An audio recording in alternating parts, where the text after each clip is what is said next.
Ministries of UAE that help investors in establishing business। आज की इस वीडियो में हम आपको UAE की मिनिस्ट्रीज के बारे में अहम मालूमात शेयर करेंगे जो कि इन्वेस्टर्स को बिजनेस एस्टैब्लिशमेंट करने में हेल्प आउट करती है।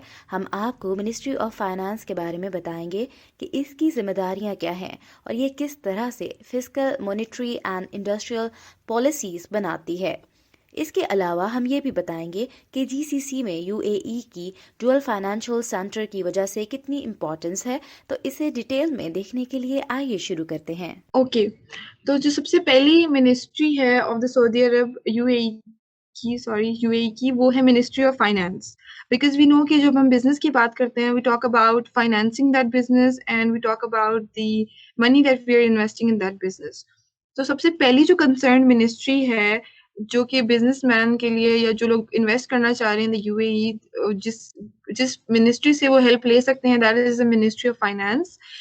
Basically, this ministry is responsible for all the monetary and all the industrial policies for the UAE's economic development. And it helps in all the financial matters. If anybody has any query or any problem regarding their finance, which they will be investing in their business, so they can consult this Ministry of Finance, जिसको हम MOF भी कहते हैं। और इसकी जो responsibilities हैं they also involve कि ये फेडरल बजट जो है वो एलोकेट करती है and it manages the financial position of the government. अब नाउ वी नो कि अगर ये मिनिस्ट्री बजट भी बना रही है and it also manages the financial position of the government, it means कि this is a very relevant ministry for a person who is investing in the UAE, because he would definitely want to know कि UAE में क्या rates चल रहे हैं, budget क्या चल रहा है, what is the financial position of the government, how strong the government can hold the expenses, what losses the government or that concerned part can bear.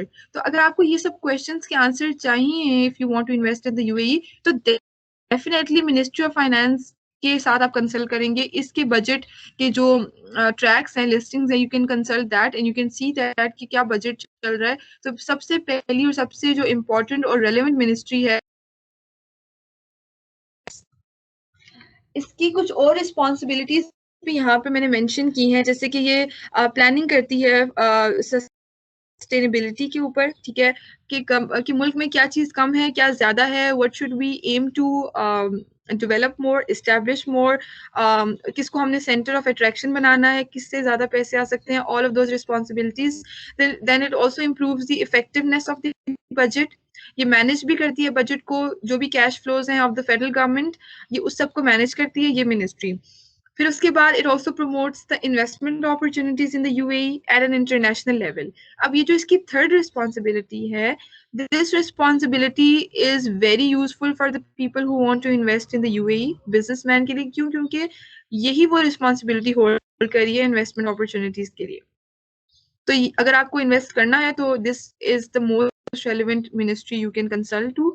फिर उसके बाद it also strengthens the economic competitiveness of UAE, because अगर कोई ministry आपका budget संभाल रही है ना, तो वो मिनिस्ट्री इट विल नो कि क्या चीज आपके लिए बेहतर है मुल्क की इकोनॉमी के लिए, and it can help very, it can make things very feasible for the country. वो बहुत एक्टिवली उस कंट्री को जो है वो सपोर्ट करेगी। तो यहाँ पर इसका ये भी काम है कि ये स्ट्रेंथन भी करती है आपकी इकोनॉमी को। Then it also helps to maintain healthy relations with other regional and global economies and institutions, which definitely makes it, it adds another point कि ये इस तरह भी important है for the people who want to invest in the UAE. फिर it also encourages the innovation throughout the ministry. अब innovation उन लोगों के लिए भी अच्छी है हु आर एक्सपर्ट्स, जो कि इन्वेंटर्स हैं, जो यूएई के अंदर आना चाह रहे हैं, तो they can consult this ministry, because ये इनोवेशन को भी इनकरेज कर रही है, ये हेल्दी रिलेशंस भी बना रही है आउटर इंटरनेशनल लेवल पर, जो इन्वेस्टमेंट अपॉर्चुनिटीज प्रोवाइड कर रही है। Then the strategic and future department. अब ये भी एक डिपार्टमेंट है यूएई के अंदर, ठीक है, and in accordance with the organizational structure of the ministry of finance, जो स्ट्रेटेजिक और फ्यूचर डिपार्टमेंट है ना, it has a number of roles, इसकी बहुत ज्यादा ड्यूटीज हैं, एंड यू कैन से कि it works subordinate to the ministry of finance, क्योंकि ये उसी के बनाए हुए स्ट्रक्चर के ऊपर फॉलो अप करती है। एंड इसकी जो रिस्पॉन्सिबिलिटीज हैं वो ये हैं कि बेसिकली ये एक मेथोडोलॉजी बनाती है ना। क्यों? क्योंकि इसका नाम क्या है, strategic and future department. It means कि ये कुछ ऐसी चीजें prep, like it has the prepping stage. ये चीजों को प्रेप करती है, मतलब प्रिपेयर करती है for the future investments and developments. ये स्ट्रेटजीज बनाती है, मेथोडोलॉजीज डेवलप करती है। ठीक है, क्या प्रायोरिटीज हैं, कौन से ऑपरेशनल प्लान्स हैं जो हमें लेने चाहिए, ठीक है, फॉर द कंट्रीज इकोनॉमी। ये वो सब चीजों को मैनेज करती है, उसके लिए ये पूरा बनाती है, अपने प्लानर्स बनाती है। लेकिन इसकी ये बात है कि it works in coordination with the prime minister, क्योंकि प्राइम मिनिस्टर की इजाजत के बगैर कोई स्ट्रेटेजी नहीं बन सकती। क्योंकि कितनी भी बड़ी मिनिस्ट्री हो, इट्स ऑलवेज सबऑर्डिनेट और सब्जेक्ट टू समवन्स डिसीजन, या उनकी जो क्या कहते हैं उसको, कॉन्सेंट है, उसके ऊपर वो रुकी हुई होती है। तो जब तक prime minister, because prime minister knows better what's best for the country, they definitely have ministries for that, लेकिन वो ऑफ कोर्स उसकी कोऑर्डिनेशन के बगैर कुछ नहीं कर सकती। फिर ये प्रोग्राम्स वगैरह भी बनाती है डिफरेंट, ठीक है। Then it also plans according to the results of the performance, कि जो पहले स्ट्रेटेजीज बना चुके हैं उसके क्या रिजल्ट्स आए हैं कंसर्न डिपार्टमेंट से, उससे रिगार्डिंग उस रिजल्ट्स के ऊपर भी ये डिफरेंट प्लान्स बनाती हैं। Then they also develop work manuals, regulations and procedures, और they also prepare various work development studies. इनकी एक और रिस्पॉन्सिबिलिटी ये भी है कि they basically oversee the management of the strategic projects, and they also change the initiatives adopted by the ministry.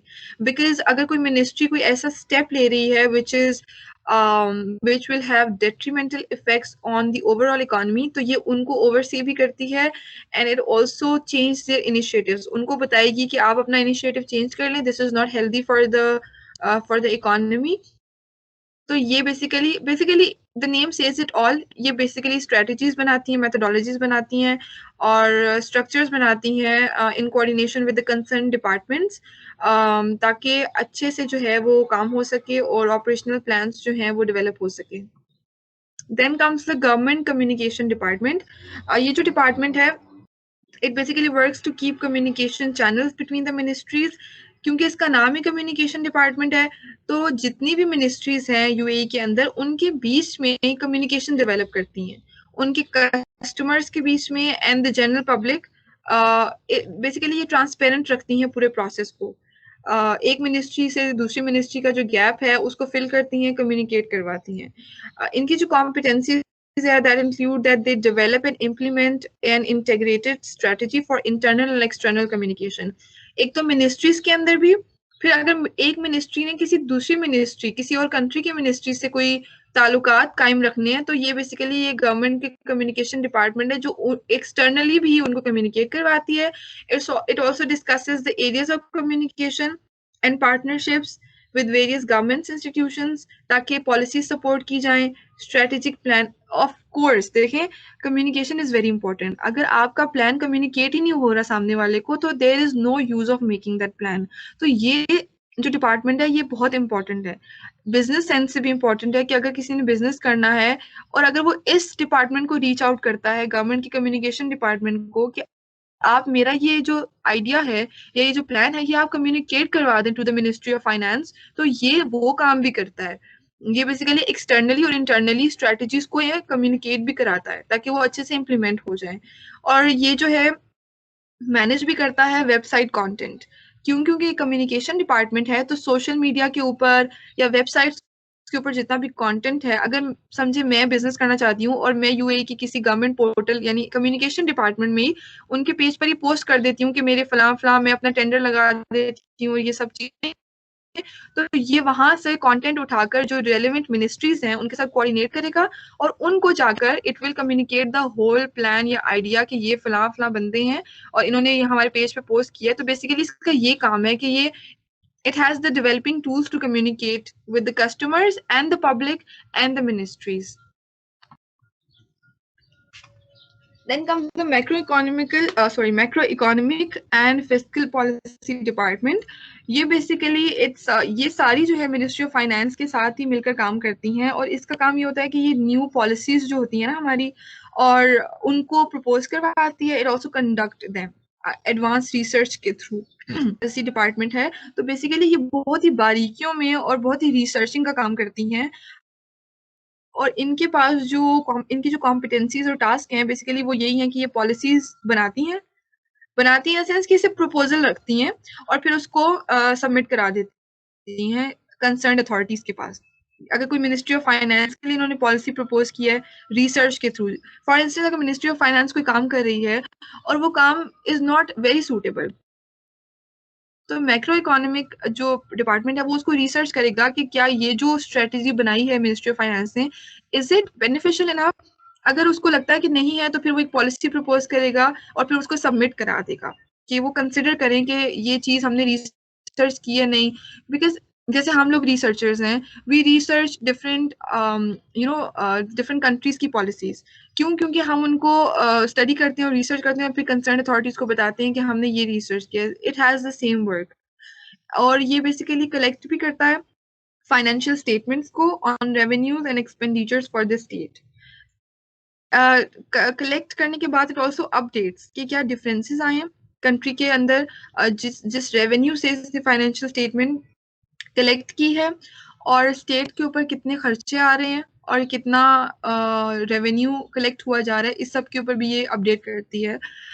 Then it also develops the economic and statistical models जिसकी वजह से they can predict the amount of revenues and expenditures. क्योंकि जब आप पहले से एक model बना लेते हैं कि हमारे इतने एक्सपेक्टेड एक्सपेंडिचर्स हैं, इतने एक्सपेक्टेड खर्चे हैं इस स्ट्रेटजी से या इस मॉडल से, तो अगर उससे ऊपर नीचे कुछ भी आता है तो they can definitely tell because they have researched it कि इतना एक्सपेक्टेड खर्चा तो होना ही चाहिए। तो अगर उससे ज्यादा हो जाता है तो दे कैन नो कि कौन कहाँ पर मिस्टेक कर रहा है या कौन कहाँ पर बाइसनेस कर रहा है या कौन कहाँ पर कोई गलती कर रहा है या धांधली कर रहा है। तो बेसिकली पर्पस ये होता है कि इनका मॉडल्स को डेवलप करने का। फिर उसके बाद दे ऑल्सो प्रोवाइड सजेशंस भी ये लोग देते हैं, ये वाला डिपार्टमेंट, कि रैशनल एक्सपेंडिचर कौन सा है। क्या आप रैशनली इन्वेस्ट कर रहे हैं, क्या आप रैशनली खर्चे कर रहे हैं या नहीं कर रहे, और क्या वो इफेक्टिव है टू द ओवरऑल बजट, आपका जो पूरा बजट है, ठीक है।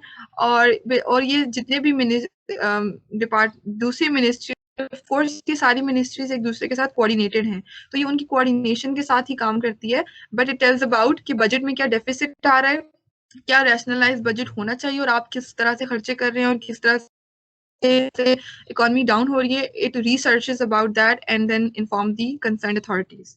जनरल बजट डिपार्टमेंट, इसके नाम से ही पता चल रहा है, the name says it all, कि ये बजट बनाती है, ठीक है। इट सेट्स द गाइडलाइन जिसके अंदर जो बजट है वो प्रिपेयर होना चाहिए।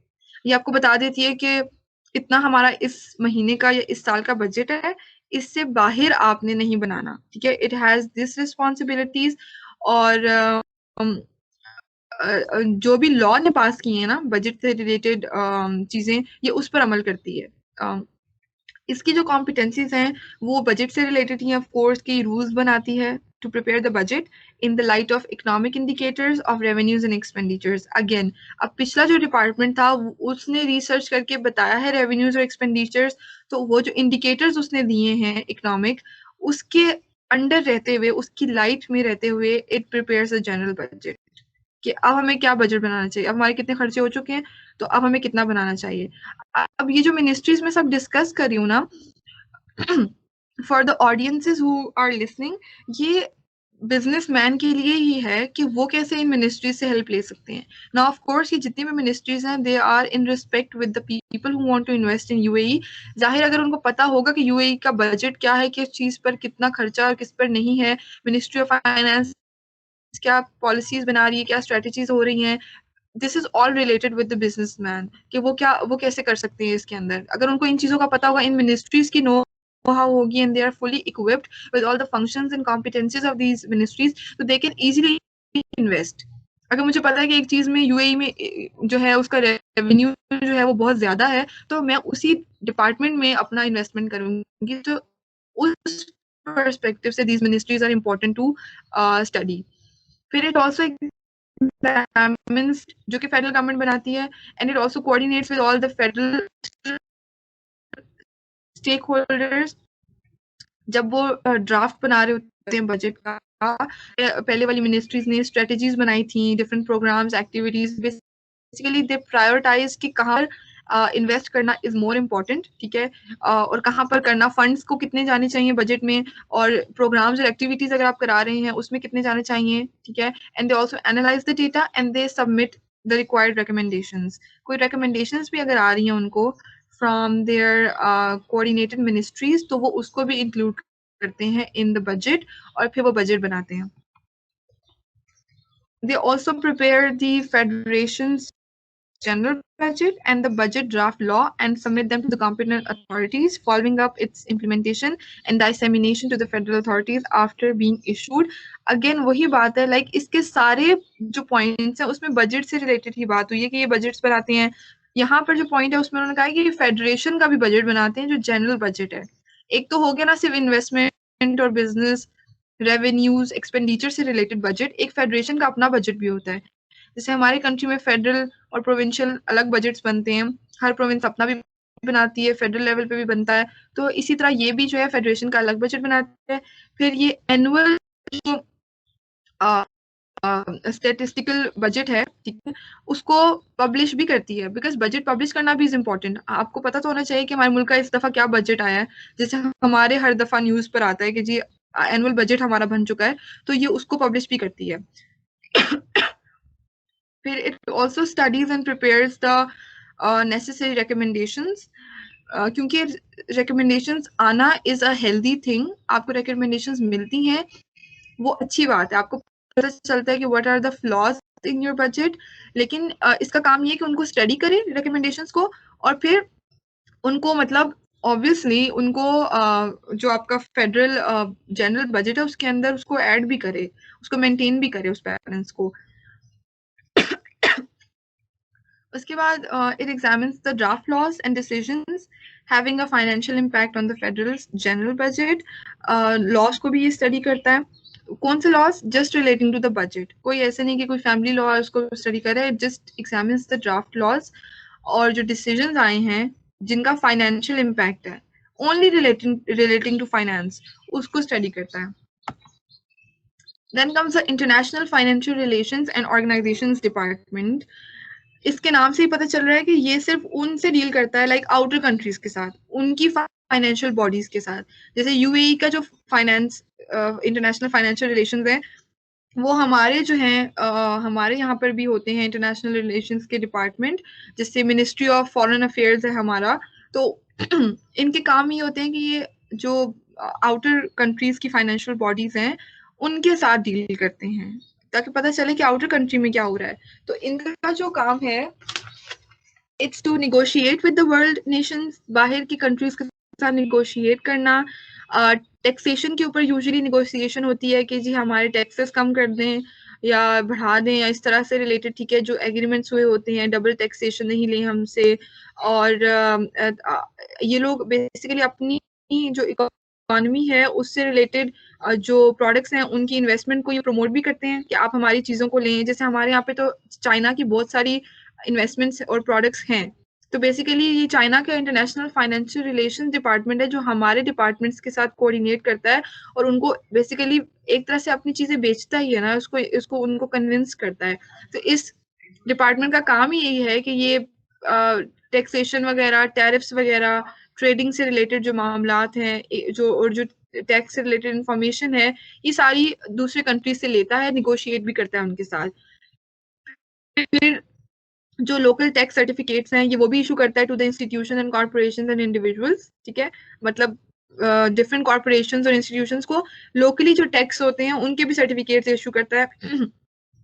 उसके बाद it also participates in the joint economic commissions, और प्रोवाइड करता है सजेशंस एंड मैकेनिज्म्स कि कैसे इंटरनेशनल फाइनेंशियल रिलेशंस इंप्रूव हो सकते हैं, प्रमोट हो सकते हैं। उसके बाद it also follow ups the matter relating to the ministry competencies regarding anti money laundering and counter terrorism. अच्छा, ये भी इसका एक बहुत इंपॉर्टेंट रिस्पॉन्सिबिलिटी है कि मनी लॉन्ड्रिंग से रिलेटेड केसेस जो हैं या काउंटर टेररिज्म से रिलेटेड जो केसेस हैं, ये उनको भी फॉलो अप करता है। कि बेसिकली कितने पैसों की मनी लॉन्ड मतलब कितने पैसे आप लेकर जा सकते हैं आउटर कंट्री में, कितने पैसे आपकी कंट्री में आ सकते हैं, ये सब चीज़ें जो हैं और उस पे कितना टैक्स लगेगा, मतलब इस तरह के जितने भी मामलात हैं this department deals with that. और उससे रिलेटेड फिर आउटर कंट्रीज के साथ भी डील करना, उनसे कम्युनिकेट करना, प्रॉब्लम्स अपने, टैक्स कम करवाना, ये सब इस डिपार्टमेंट का काम है। उसके बाद इसका जो एक और इम्पोर्टेंट रोल है वो ये है कि बेसिकली जो हमारे एक होते हैं नेचुरल पर्सन्स, एक होते हैं जुडिशियल पर्सन्स। मतलब नेचुरल पर्सन नॉर्मल सिटीजन्स होते हैं, और जुडिशियल जो लॉ के अंडर जिनका कोई रोल होता है, जैसे हमारे लॉ के अंदर डिफरेंट पर्सन होते हैं जिनको हम जिनके राइट्स एसोसिएट होते हैं, वो जुडिशियल पर्सन होते हैं, जुडिशियल पर्सन होते हैं। उनकी इंफॉर्मेशन को ये गैदर करता है। और जैसे मैं बताती हूँ, अगर मैं कोई पर्सन हूँ और मैं बिजनेस करना चाह रही हूँ, मैंने अपने कंट्री के अंदर अपने आप को अपना लाइसेंस लिया हुआ है अपनी कंपनी का, तो मैं फिर एक नॉर्मल पर्सन नहीं रहूंगी, मैं उस लॉ के अंदर आ जाऊंगी। तो अगर मैं किसी और कंट्री में कुछ इन्वेस्ट कर रही हूँ, तो ऑब्वियसली मैं अपने कंट्री के जो डिपार्टमेंट्स हैं उनसे कंसल्ट करूंगी। तो बेसिकली ये भी जो अपने कंट्रीज के पर्सन हैं, जो स्टेट के अंडर लाइसेंस होते हैं, उनकी इंफॉर्मेशन भी गैदर रखता है, और उनके बारे में इंफॉर्मेशन रखता है कि ये हमारा बंदा बाहर इन्वेस्टमेंट कर रहा है, और बाहर से कितना पैसा आ रहा है और कितना पैसा यहाँ से बाहर इन्वेस्ट हो रहा है अपने कंट्री का। ये उस सब चीज़ों की जो है, उस सब के ऊपर जो है ये इंफॉर्मेशन गैदर रखता है और उसको अपने पास रखता है। क्योंकि हमने इस वीडियो में इंतहाई अहम मालूमात शेयर की हैं। इसके अलावा हम बिजनेस कंसल्टेंसी और वर्चुअल सर्विसेज भी ऑफर करते हैं। हम 8 मुल्कों में काम करते हैं और बिजनेस की बुनियाद रखने से लेकर लीड जनरेट करने तक के सफ़र में आपके साथ साथ रहते हैं। मज़ीद मालूमात के लिए आप हमारी वेबसाइट भी विजिट कर सकते हैं www.pefconsulting.com या व्हाट्सएप कर सकते हैं 00971 565 499 या ईमेल कर सकते हैं info@pefconsulting.com। हमारी टीम जल्द ही आपसे राब्ता करेगी।